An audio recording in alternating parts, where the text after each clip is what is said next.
What we saw with the Shanghai Cooperation Group is what we have been seeing in the sidelines for a longer time. There's an attempt to undermine the unity of the global West. And my message, not only to my European colleagues, but especially to the United States, is that if we don't drive a more cooperative or dignified foreign policy with especially the global South, the likes of India, we're going to lose this game. So I think this meeting in China on Sunday and Monday is a good reminder to all of us in the global West what is at stake. We're trying to preserve the remnants of the old order, and that's what it's all about. Hello guys, welcome once again to the channel. I hope wherever you are, you're having a great time. Now, Americans are angry and they're lamenting all over. And one of the reasons why they're lamenting is the fact that they're looking at the world and they're realizing that they are not important right now.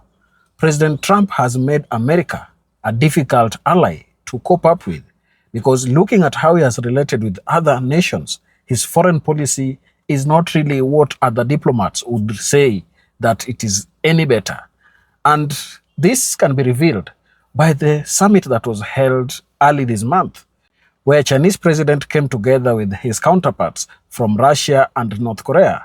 And there was a show of cooperation that is unprecedented in this part of the world.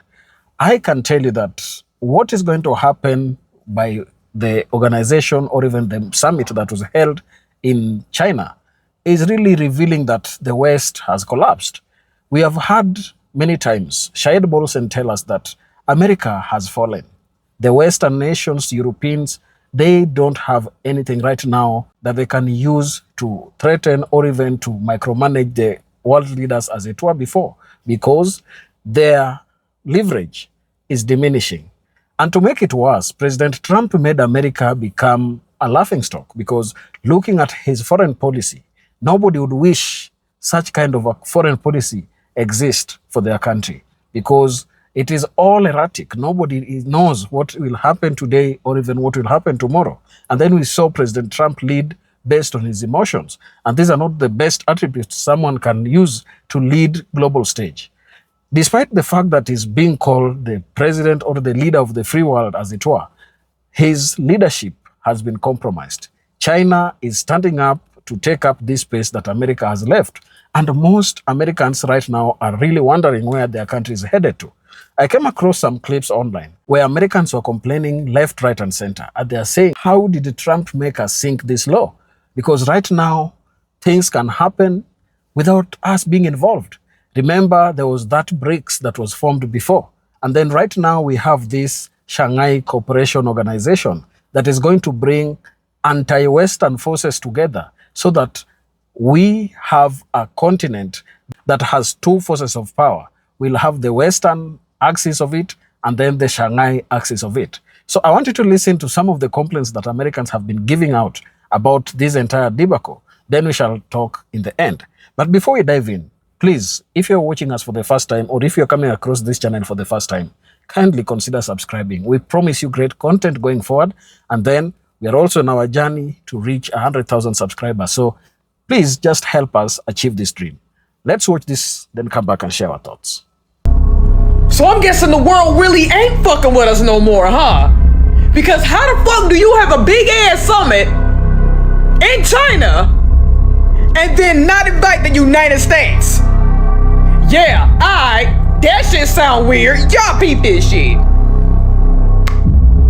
Now, let me put my glasses on and have to read this to y'all, because I was in so much disbelief when I read this shit. But there is a big ass summit going on right now in China. And the crazy part about it is China is hosting this shit. And they didn't even invite the United States. But let me tell y'all who all was there. Let me put these on, because y'all know I'm glad as a goddamn bat. Now, first and foremost, this summit was called SCO Summit. And what SCO stands for is Shanghai Cooperation Organization Summit. Now, these were the countries that was there in attendance. China, Russia, India, Turkey, Iran, Kazakhstan, Kyrgyzstan, Pakistan, Tajikistan, Uzbekistan, girl, all these damn stands, child, Belarus, and Egypt. And then you have some observers and dialogue partners that were there. But make no mistake, their leaders was listening and they was chiming in on this shit. And those leaders was from Afghanistan, Mongolia, Indonesia, Laos, Malaysia, and Vietnam. Now, when I tell y'all, world leaders was at this motherfucker. World leaders was at this motherfucker. Like, the most prominent ones that was there was obviously China, because they the one that hosted this shit. The Russian leader, y'all know, Vladimir Putin. The Indian leader, Iran, Egypt, and Turkey. And you know this summit had to be 100% important for a motherfucker from North Korea to pull the fuck up. Like, what? Yes! The leader of North Korea pulled the fuck up. And the crazy part about it is, this is his very first appearance in public to a summit like that. And you know what the crazy part about this whole fucking thing is? They are talking about a lot of shit. Like, I would love to be a fly or an ant or at least a button on somebody's fucking shirt, so I can just hear what the fuck going on, because whether y'all know it or not, the common issue that all of these fucking countries have with the United States is this goofy ass tariff shit. So with that being said, I find it very fucking weird how even India and Pakistan is there, and not too freaking long ago, them motherfuckers was beefing with each other. And now look at them at the exact same summit. Like, the Pakistan observer was probably there, but make no motherfucking mistake, they were still in the same vicinity of each other, and they was just beefing with each other. All of these leaders came together and no invite for the United States. Yeah, something is about to go down. And like I said, I wish to God I was a fly, an ant, or a button, or even a piece of paper, just to sit at that goddamn summit and see what the fuck is going on here. Boy, Sheen them know how to summit, don't they? Now that's a goddamn summit. They got the whole goddamn China outside. Motherfuckers marching in unison and shit, turning their head. That sumbitch got tanks, laser beams, and cannons and shit. Them motherfuckers was out there showing futuristic weapons. We pulled out the red carpet. They pulled out the red building. Trump say, when they did what they did, I thought it was a beautiful ceremony. I thought it was very, very impressive. But I understood the reason they were doing it, and they were hoping I was watching, and I was watching. My relationship with all of them is very good. We're going to find out how good it is over the next week or two. Yeah, they know you was watching. You was watching like this. What we have? 2 bombers fly over that man's head when he came over here? Goddamn China had the whole Air Force. Hey, them motherfuckers be marching like hell, don't they? We don't march like that. God damn, that's too much. Goddamn China summit make our summit look like a get-together. Damn, boy, Trump. Of the most powerful men in the world stood side by side today as China declared itself as an alternative global leader to the US. It is an image that would likely cast concern into the corridors of the White House. Russia's Vladimir Putin, India's Narendra Modi and China's Xi Jinping warmly embracing on the sidelines of a summit where Donald Trump wasn't in the room. But as the US president rolls out his America First global trade war, China is casting itself as a force for global stability and promising billions in funding to its partners. Aside from playing up China's close relationship with Russia, Xi also declared the elephant and the dragon must come together. That is a reference to India. which was hit with a 50% tariff by the Trump administration. And without naming the US, China's leader was making some pointed comments. I mean, you gotta give it to Trump. He said that he would bring the world together, and that's exactly what he's doing. The problem is, he's also making the United States completely irrelevant in the process. If you haven't heard, China just hosted this huge summit, a dinner rehearsal, if you will, and the United States wasn't even invited. China is sitting at the head of the table, and America doesn't even have a seat. Russia was there. India was there. Iran, Pakistan, even Kim Jong-un showed up to the after party. All of them together deciding what dish they could bring now that America isn't catering the event. They discussed plans to trade in their own currency instead of the US dollar, a way to completely bypass American banks so that Washington can no longer freeze their deals or block their transactions.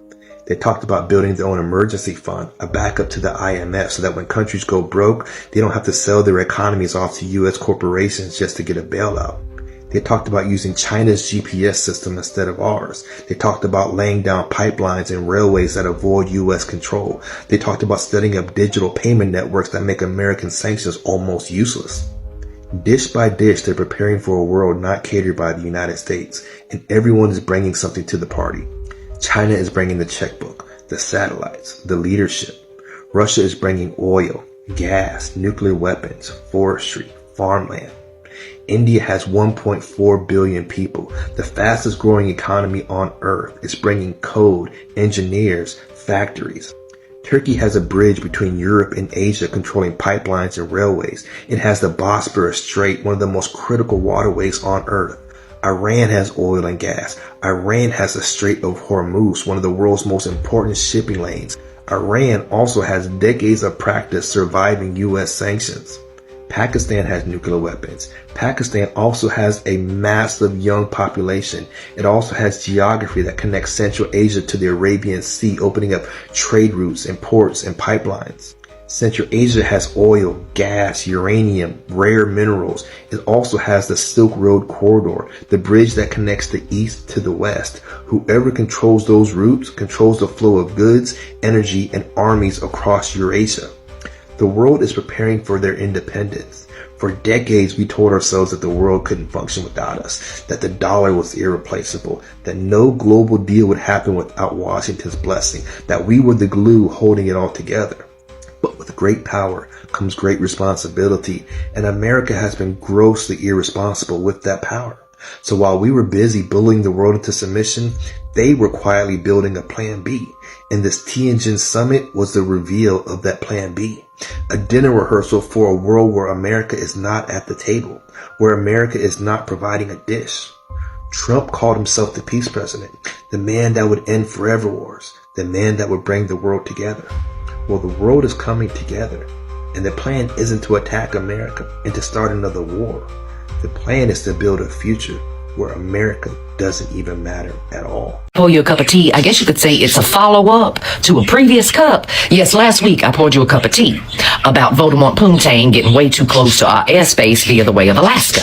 Yes, they've been doing that on the daily since that weekend when he came to visit his orange friend in Alaska. And we also talked about last week how Daddy Dumpy Pants was to deploy the military, which he has, by the way, deployed the military to the coast of Venezuela because he's not getting his way down there either. Now, while Daddy Dumpy Pants is deploying the military to Venezuela, we talked about how he's got boots on the ground here in the US of A and guns pointed at me and you from our own fucking military, boo, which, by the way, as of today, several federal judges across the US of A have declared that what he is doing is illegal and unconstitutional. Anyway, Cujo, I'm gonna need you to hush. This is an important cup of tea. Cujo's in a way today, and so is Puff and stuff, because they cannot believe what I'm about to tell you. Either way, we talked about the summit and the military parade, and they had invited Voldemort Poontang and the baby butt cut dictator, but that's not all that they invited to the summit that went down over the weekend, while the orange clown was missing in action, dear. Get this. Reports from that summit are coming out today. They had leaders from Iran there, Al Jazeera's there. There was all kinds, and forgive me for not being able to pronounce the names of all these countries correctly, dear, and their leaders. But the leader of India was there too. You know, the motive guy or whatever. And he used to be really, really, really good friends with Daddy Dumpy Pants until Daddy Dumpy Pants decided to play games, these tariff games with India, dear. And now the little alignment that India had with Russia has grown much, much stronger thanks to the orange fool. Well, at this summit, dear, well, you had Iran there and Turkey. There was all kind of people there. All kind of people there. Enemies of Daddy. And according to reports, dear, they were making fun of Daddy while they were there. laughing and cutting jokes about him, talking about how dumb and unqualified he is and how they're going to play in his face every single day and how new trade deals are being made to make everybody over there on that hemisphere rich as hell, dear. Meanwhile, at the same time, destroying our democracy and taking money from you and me. Honey, shit went down. Baby, shit went down. Now, we need to talk about this orange clown and how he has no clue about foreign policy or what to do and how he's absolutely weakening the US of A. You've got all those world leaders over there making plays about what they're gonna do. And the orange fool ain't telling you because he don't fucking understand, and neither does any of his misfit red hat crew because they're all unqualified for the jobs that they fucking do. But this should concern you, that you've got Iran and Turkey and all kind of other countries too, and North Korea, baby, and India all coming together against Daddy Duffy Pants. And it also should concern you today that China and Mexico have decided just to push the orange hoe out of the way, and new trade routes are to begin soon that will absolutely cut the US of A out of any trade play. They all have each other's backs. Every last one of them. And their coalition got stronger over the weekend, dear. But Daddy Dumpy Pants and the Red Hat crew want you to worry about his health today in some kind of way. They want you to be distracted by logos and shit shows and handing out awards and monies to terrorists and felons, baby. Meanwhile, our real enemies are circling the wagons, baby. Any and all measures of security that we had placed across the globe that way in the other hemisphere, the eastern hemisphere, dear, have all went away, thanks to Daddy. I want you to picture the map of the world in your mind right now, honey. The western hemisphere, we used to all be allies over here. The eastern hemisphere, dear, we used to be allies on this side of the eastern hemisphere and this side of the eastern hemisphere too. But thanks to the orange dude, where are our allies here in the western hemisphere, dear? They're not above us or below us. They are no more, thanks to the orange whore. Where are our allies over here in the eastern hemisphere, dear? The only one we apparently have left is the one that we are helping fund a Holocaust and genocide. That's it. There's no more. He's absolutely deplenished any allies we have over here. All of the waters over here, dear, the Pacific waters, not safe anymore for America, dear. Not at all. Not at all. We are now alone on the globe. The fascist regime, the orange hoe, the entirety of the GOP, including fucking JD, they've all got to go. We are sitting fucking ducks. Because he's an idiot. And the people underneath him are fucking idiots too. This should concern you. Not logos, not woke ideologies. No, baby, not DEI. What you should be concerning yourself today with is the fact that we are now sitting all alone in the Western Hemisphere, dear. All the fuck alone. Okay. Do you guys remember when a bunch of Americans went on Red Note and then they were all surprised to see that people in China lived like good lives and had affordable rent and a 90% home ownership rate? That the cities were beautiful and clean and provided all of these social services for everybody living there? That they worked a standard 40-hour work week just like we did, except their retirement ages started at like 50 and everybody got full pensions? And all of these Americans were like, oh my God, my government told me so much propaganda about you guys that was not true. And people from China tried to be nice and they're like, oh, you know, that's just what governments do. Like, our government tells us so much propaganda about you guys too. Like, can you believe that our government tried to convince us you guys don't get any paid time off work even if you're sick? And then Americans just had to go, federally that is correct. Actually, some states you can earn sick time if you work enough. But that's not everywhere. That's actually real. Yeah. And then they were like, oh my God, oh, our bad. But that's, you know, just one example. Like, for example, our government also told us that you guys can't like be mean to the police there or they might shoot you. And then all these Americans had to be like, that one is real. That will happen, especially if you are not whites. That is real too. Yeah. And at this point, people from China were like searching for things that could be propaganda. They were like, oh, well, they told us that you guys go bankrupt just for trying to see the doctor. That can't be real, right? Tell us that's not real. And then Americans had to be like, yes, medical debt is one of the leading causes of bankruptcy. Here, if you get cancer, you usually lose your house. It's real. Also, we ration insulin. If you have diabetes, we ration insulin because people can't afford to buy it. And then they die. Yeah. And then people from China had to just be like, dang. I suppose it's also true that over half of your monthly income goes to housing. And Americans had to be like, yeah. Not all the time. Not for everyone, but for lots of us. Yeah. Heck of a week.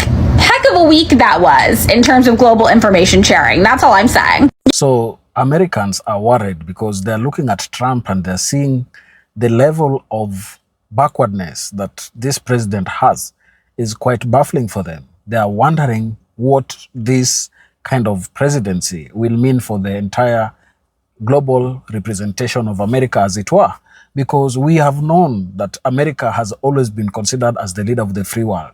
But looking at how President Trump came with his America First agenda, it seemed that they left this position to anyone who was willing to take it. And if you look at the kind of moves that President Xi is making, he is kind of projecting himself as the next leader of the world. And I'm sure that in as much as it has not been put down on paper, China currently remains as the global superpower. Looking at the military parade that they had at that time, the kind of military artillery that was being shown in that military parade is scary. Can you compare it with the one that President Trump had the other day? It is incomparable because that was a proper military parade.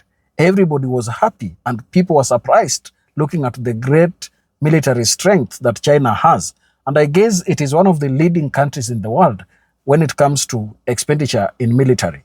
And that really shows you how serious China is when it comes to fighting for its interest and positioning itself as the global leader going forward. The Shanghai Cooperation Organization Summit in Tianjin, China, highlighted China's push for multipolar world order, challenging US global dominance. Leaders from 10 member states, including China, Russia, India, and others, emphasized deeper cooperation in security, economics, and technology, like AI, to counter US influence. The summit's Tianjin Declaration and initiatives such as the SCO Development Bank signal a strategic alignment to reduce reliance on US-led systems. This poses a long-term challenge to America's economic and geopolitical sway, particularly as China strengthens ties with nations frustrated by US tariffs and policies. I can tell you that this move by Donald Trump to start imposing unreasonable tariffs to different countries really hurt many countries, and many world leaders are not happy about it. The other day, he was just spatting with India and talking about how America has been helping India over the years, but right now it seems Narendra Modi is not serious about the US-India relationship. But looking at where the world is headed right now, I can tell you that soon America will be considered inconsequential when it comes to global affairs because they cannot continue bullying everyone and then they expect no one to speak against their behaviors. America has left and relinquished its space for China to take it up. And China has been ready and waiting for such kind of a moment to come so that it really shows its wherewithal on how it can really jump into this space and replace America when their president has become playful as we look at him and judge him over the years. Now, the question is America doomed by the issues that are happening right now? Americans are not doomed, but the SCO growing cohesion underscores a shifting global landscape. The summit's focus on just and balanced international governance framework reflects dissatisfaction with the US-centric institutions like the IMF and WTO. China's leadership in the SCO, coupled with Russia's support, aims to create alternative structures that prioritize non-Western interests. For the US, this means increased competition for influence in Eurasia and beyond, particularly as nations like India navigate complex relations with both US and SCO members. The immediate impact is limited, but the trend challenges America's unilateral authority. The prospects of America as a superpower is not immediately dwindling, but the SCO summit signals potential erosion over time. The organization's expansion to include countries like Iran and Belarus alongside observer states broadens its reach, representing a significant portion of global population and resources. China's ability to convene over 20 leaders showcases its diplomatic clout. If the SCO successfully implements initiatives like the new security centers or economic power platforms, it could dilute US leverage as global trade and security. It could dilute US leverage in global trade and security, forcing America to adapt its strategies. So looking at this, you're able to see that America might not really be threatened currently, but it is systematically being edged out, looking at the kind of plans that these world leaders are making. However, the SCO's tensions between members like India and China, as seen in Modi's cautious engagement, hinders unified action. The SCO's goal remains murky, and its effectiveness depends on overcoming these divisions. For Americans, this means the summit is more a symbolic challenge than a concrete setback. The US retains unmatched military and economic power, and its alliances like NATO remains robust. Still, ignoring the SCO's momentum could leave the US less prepared for a multipolar future. In summary, the SCO summit is a wake-up call for Americans, but not a death knell. It highlights China's ambition to reshape global norms, but could strain US influence if unchecked. Americans face no immediate doom, but policymakers must counterbalance this shift through stronger alliances, economic reforms, and diplomatic engagement. The US superpower status remains intact, but its dominance is less structured in a world where non-Western blocs are gaining traction. Adapting to the reality will be crucial for maintaining America's global standing. So if you look at what is happening currently, you will be able to realize that America's position as a global superpower is threatened. And if they don't really make proper changes immediately, they are in for a rude shock. Because we have always said that power abhors a vacuum. And it looks like President Trump left a vacuum in terms of the position that America was in before. So let's wait and see how things will pan out. But what I believe in, America's position as a global superpower is threatened. And if they don't take immediate steps to really roll back the gains that SCO organizations are making, even the BRICS organization, then they will not regain their previous position. Share your thoughts down in the comment section. And if you're watching us for the first time, please remember to subscribe to the channel, like the video, and share. Thank you, and let's meet on the next one.